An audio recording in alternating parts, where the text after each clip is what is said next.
Minute में 16 पंक्तियों में भगवान श्री कृष्ण को प्रणाम करने का मन रखता हूं, यदि आप सबका मन और आप सबका आदेश और आप सबकी इजाजत। हाँ भैया, ये स्वागत। 2.5 मिनट में भगवान श्री कृष्ण को सुने बेटा, सुने प्लीज। पूजा पाठ की कविता है भाई बैठ जा। मैं हास्य की टिप्पणी कुछ भी कर सकता हूं, आप हंस देंगे, लेकिन मेरी पूजा पाठ की कविता को सुन लें। आखिरी में कविता पढ़ना वाकई में बहुत दुष्कर कार्य होता है। एक दुष्कर काम मैं कर रहा हूं, मेरा मन बढ़ाना, मेरा हौसला बढ़ाना, ये आप सबका दायित्व भैया है। स्वागत स्वागत। 2.5 मिनट में 16 पंक्तियों में भगवान श्री कृष्ण को प्रणाम करना चाहता हूं मध्य रात्रि के 2 बजे, क्योंकि कृष्ण का जन्म भी रात्रि को हुआ था।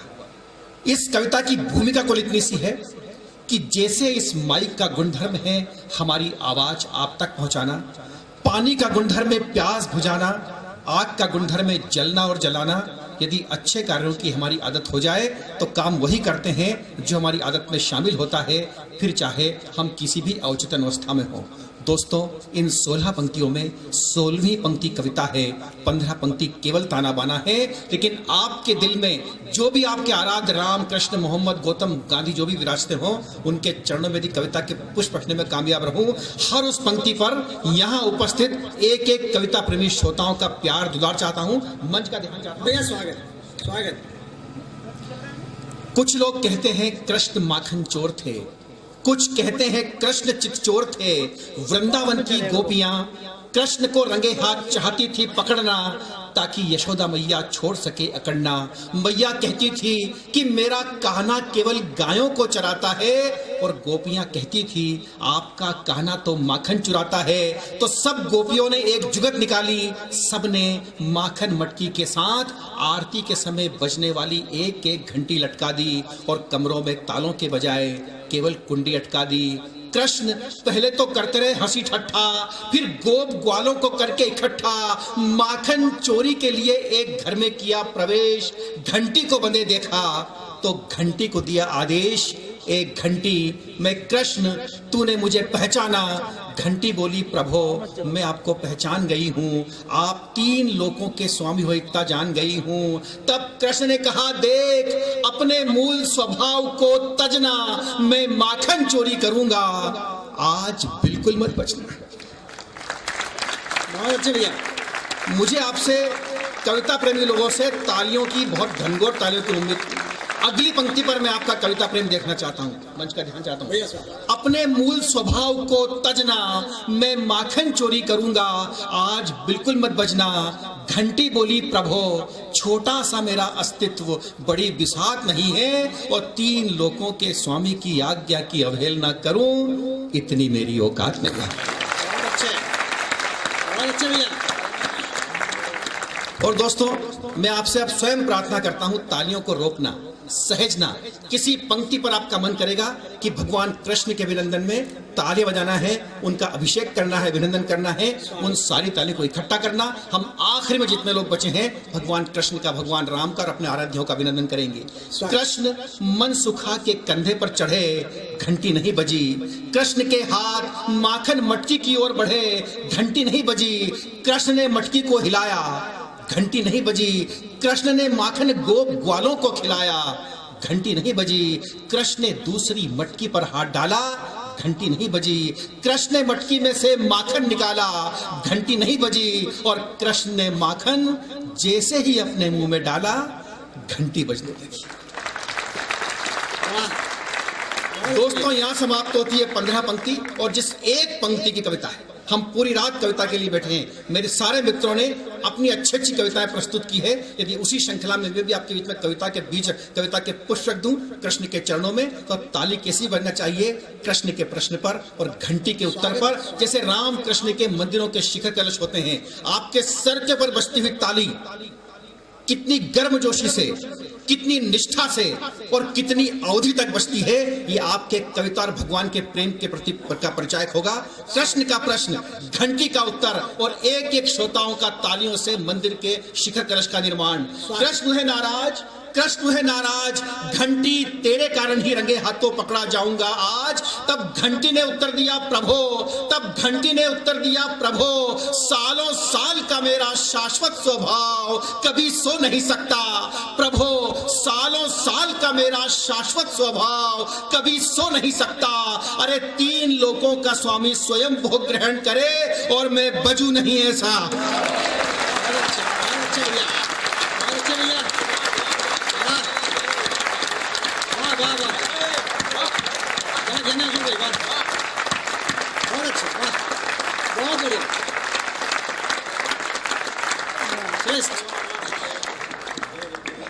दोस्तों, मैं आपके कविता प्रेम से बहुत अभिभूत हूँ। क्या कहना?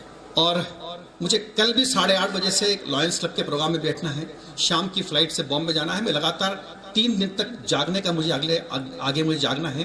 पिछली एक रात से जाग रहा हूँ, पर सच कहता हूँ आपकी तालियों ने मेरी थकान उतार दी। क्या बात है भैया।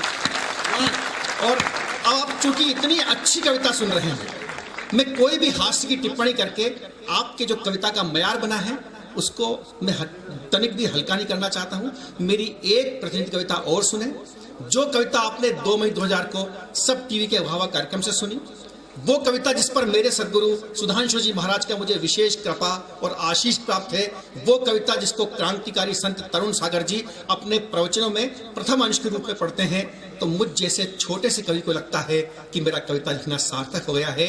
2 छोटे अनुरोध करता हूँ। इस पूरी कविता में मुझे आपकी एक भी ताली ना मिले, मुझे कोई दुख नहीं होगा, खामोशी के साथ सुन लेंगे तब भी मुझ पर उपकार होगा। लेकिन मित्रों, कविता की कोई पंक्ति आपकी चेतना के दरवाजे पर दस्तक दे सकने में समर्थ लगे, हर उस पंक्ति पर जितने कविता प्रेमी लोग हैं उनका भरपूर प्यार चाहता हूं और वादा करता हूं कि आपकी सबकी ताले ले जाकर भगवान महाकाल के चरणों में रख दूंगा कि वास्तविक श्रोताओं के बीच में से आज मैं आ रहा हूं। हम पूरी रात तमाशा करते हैं कई मंचों पर आज जो आप कविता सुन रहे हैं सारे कवियों की और मेरी, हम लोग बहुत अभिभूत है सारे कवि। मैं कविता शुरू करता हूं, जो बात अच्छी लगे वो आपका प्यार दुलार चाहता हूं। सुने, थोड़ा सा बातों को रोके तो बड़ी कृपा होगी।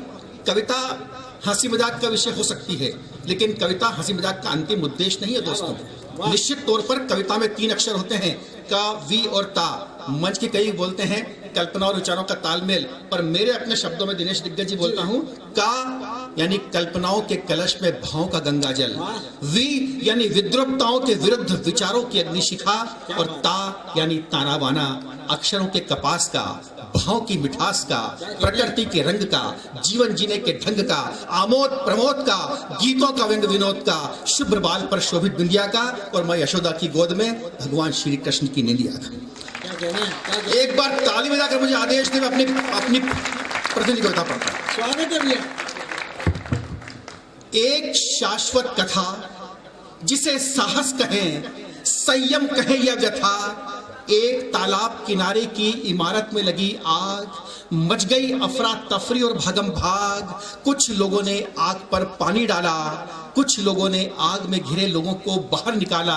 सबने वो किया जो था जिसकी पहुंच में। एक चिड़िया भी डाल रही थी पानी भरकर अपनी चोंच में। उसी पेड़ पर रहने वाले कौवे ने बोला, चिड़िया बहन तू सुई की नोक से समस्या का ताला खोल रही है और पत्तों के बाढ़ से पहाड़ तोल रही है। तेरी चोंच में जितना पानी आएगा उससे आग का एक शोला भी नहीं बुझ पाएगा।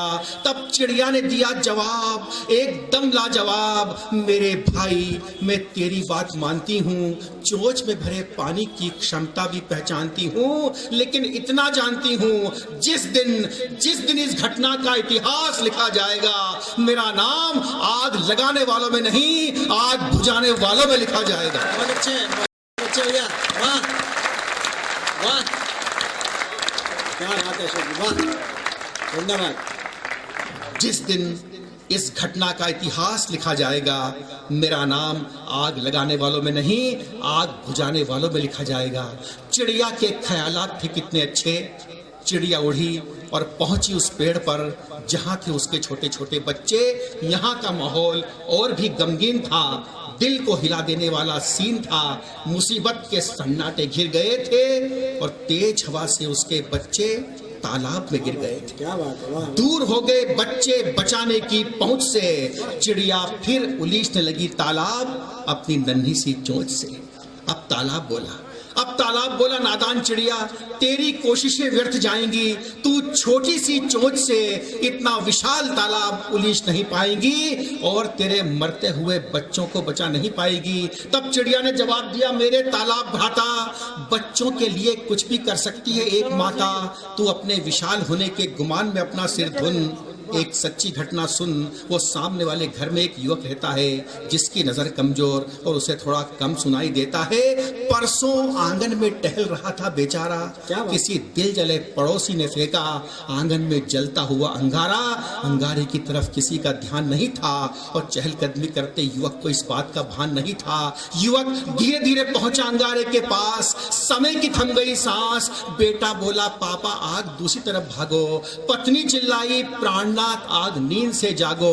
बहन ने कहा, भगवान मेरे भाई को बचाना। और पिता बोले, ईश्वर मेरे बेटे का पांव मत जलाना। तो जब बेटे के पांव और अंगारे की दूरी केवल 4 इंच बची, जब बेटे के पांव और अंगारे की दूरी केवल 4 इंच बची, पास खड़ी मां को तुरंत एक युक्ति जची। मां ना चीखी ना चिल्लाई ना कोई स्वर दिया, मां ना चीखी ना चिल्लाई ना कोई स्वर दिया। और इसके पहले कि बेटे का पांव अंगारे पर पड़े, मां ने अपना हाथ अंगारे पर धर दिया। वाह वाह वाह वाह, अशोक भाई क्या जने, वाह। और दोस्तों, हौसले की पंक्ति में पढ़ता हूं। स्वागत। अगली 2 पंक्ति में समर्थन, हौसला देने का समर्थन, आपका कितना साहस है समर्थन, वो मैं आपका देखना चाहता हूं। मां ने अपना हाथ अंगारे पे धर दिया, तो मेरे तालाब भाई, मैं भी अपने बच्चों की जीवन बगिया अपने खून से सींच सकती हूं, और बच्चों की खातिर तालाब तो क्या, मैं समंदर उलीच सकती हूं। बच्चों की खातिर तालाब तो क्या, मैं समंदर उलीच सकती हूं। तुझे तेरी मनमानी करने नहीं दूंगी, जान दे दूंगी, पर बच्चों को मैं मरने नहीं दूंगी। बहुत अच्छे भैया। कविता की अंतिम पंक्तियां सुने साहब। तालाब नरमाया, बोला, चिड़िया बहन सचमुच मुझे अपने विशाल होने पर बहुत गुमान था। माँ की ममता से मैं आज तक अनजान था। आज आत्मग्लानि से मेरी आंख रोती है और मैं आज समझा हूं कि सच में एक माँ की ममता क्या होती है। कविता और समझना प्राप्त करती है, आपके समर्थन और बढ़े। चोट बेटे को लगे, दर्द माँ को होता है, आंसू बेटे की आंखों में, हृदय माँ का रोता है। वेदना लाल को माँ तड़पती है, करहाती है। बेटा जागे 2 घड़ी, माँ खुद को 4 घड़ी जगाती है। बेटा जब घर देर से आता तो बेचैन हो जाती है माता, और बेटा जिस दिन कुछ नहीं खाता उस दिन माँ को कुछ नहीं खाता।